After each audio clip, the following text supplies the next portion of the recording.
Durant la dernière année, le comptoir d'entraide de la Chute a dû relever de nombreux défis en raison de la pandémie de la COVID-19. Nous nous sommes entretenus avec la directrice.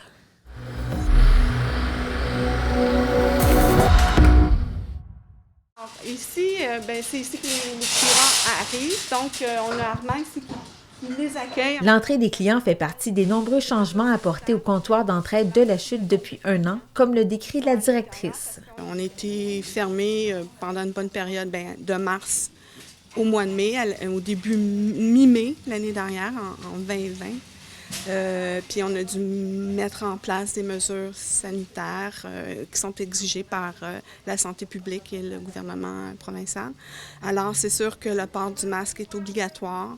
Lavage des mains à l'entrée. Il y a un préposé à l'accueil, il y a quelqu'un qui vous accueille quand vous venez nous visiter. Puis on a aussi une limite de 10 personnes à la fois qui peuvent être dans le comptoir en tout temps. Je pense que c'est dans l'ensemble. Puis le 2 mètres de distance, les flèches sur le plancher. Les salles d'essayage, malheureusement, sont fermées. On ne peut pas essayer les vêtements.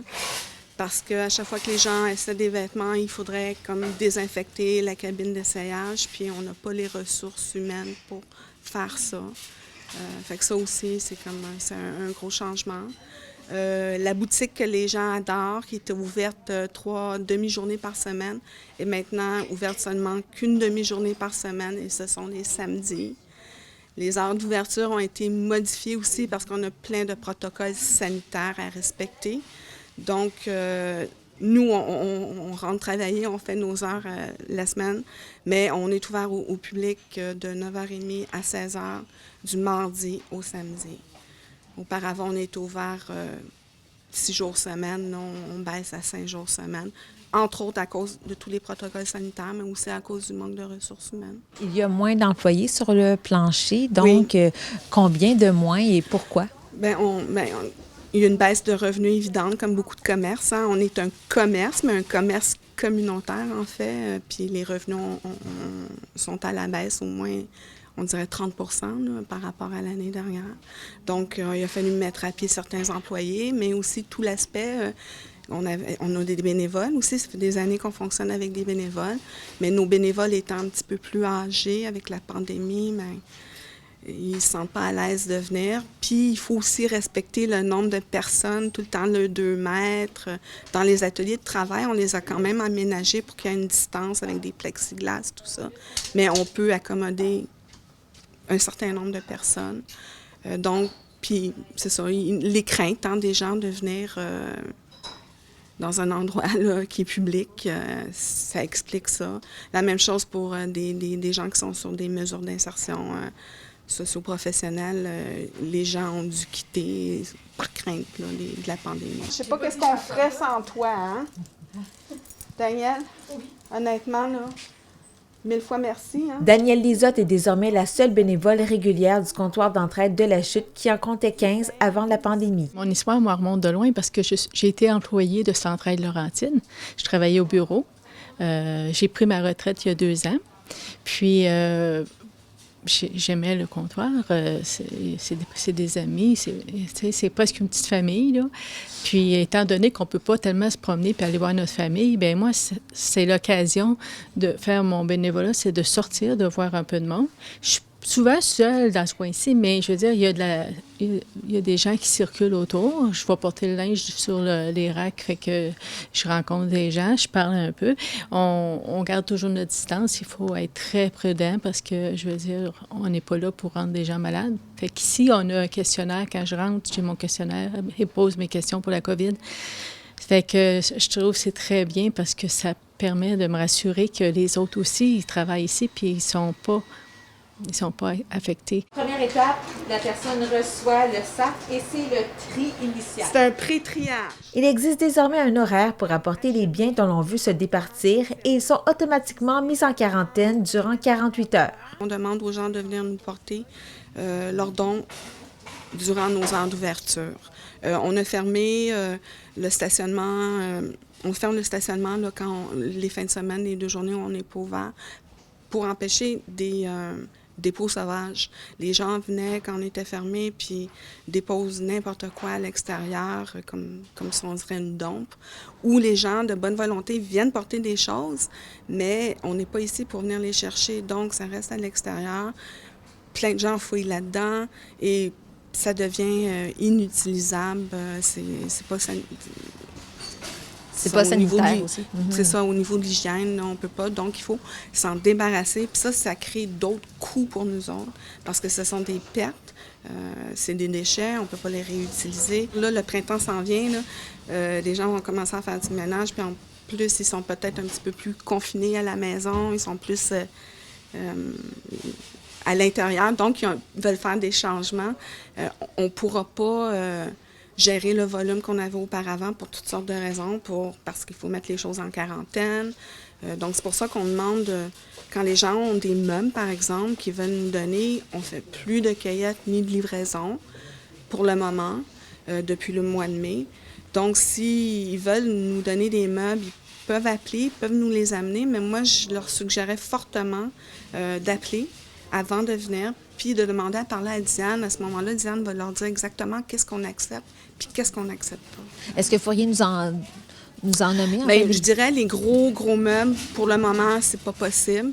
Des petits meubles, des électroménagers en bon état. Évidemment, il faut que ce soit quelque chose qui soit en bon état. Il faut que ce soit quelque chose que vous donneriez à un ami, par exemple. Si on revient rapidement sur ce que les gens peuvent donner, non pas en termes de meubles, mais sinon, c'est des vêtements, de la vaisselle? Vêtements, vaisselle, livres, à peu près tout ce qu'il y a dans une maison, sauf des matériaux de construction, des pneus, des batteries, des choses comme ça. Là. Nous, on ne peut pas utiliser ça.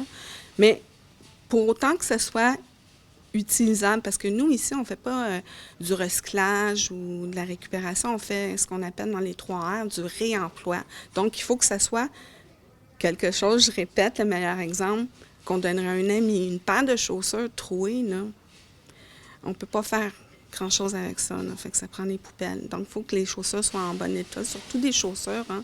C'est quelque chose qui est un peu plus personnel. Là. C'est les jouets ici, un atelier de jouets. Durant 3 mois, de mai à août, les enfants n'étaient pas admis au comptoir, mais ils sont à nouveau les bienvenus les mercredis seulement entre 9h30 et 16h. On a offert une alternative. Puis on ne se le cachera pas que c'est sûr que nous, on n'est pas subventionnés d'aucune manière. Là. On ne reçoit aucune subvention. Même de Centraide-Laurentide. Centraide-Laurentide ne peut pas se subventionner soi-même. Hein.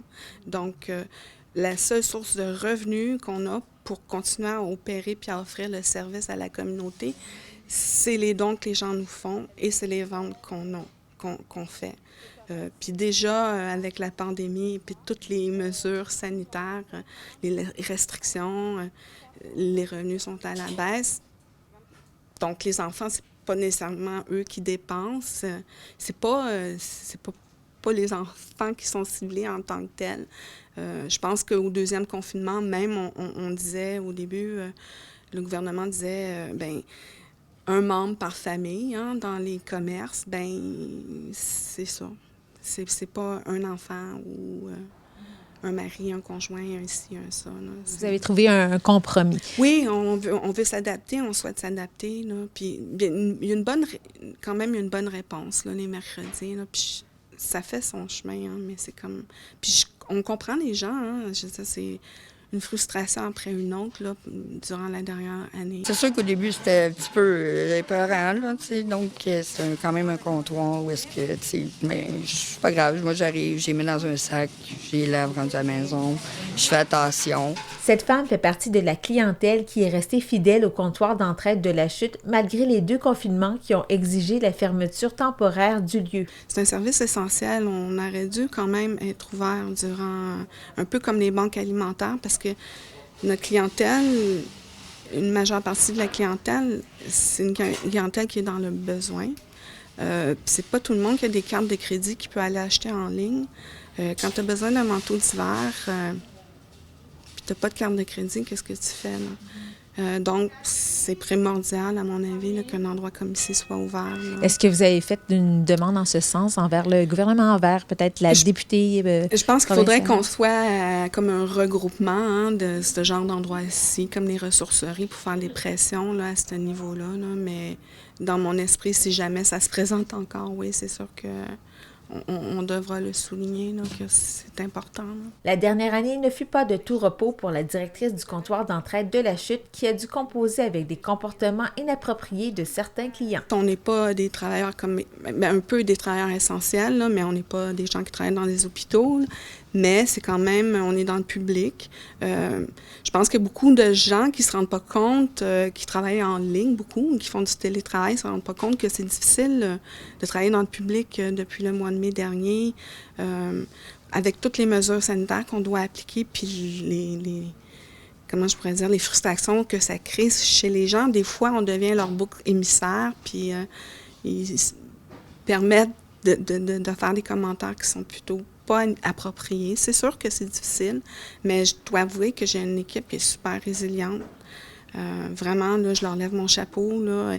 Ils se sont adaptés là, d'une façon fantastique, parce que c'est pas évident non plus de travailler avec un masque 7 heures par jour pour eux autres. Là. C'est tout un changement. Puis on a ça 7 heures par jour sur le visage, donc il faut s'habituer. Puis ils le font d'une manière charmante. Là, hein.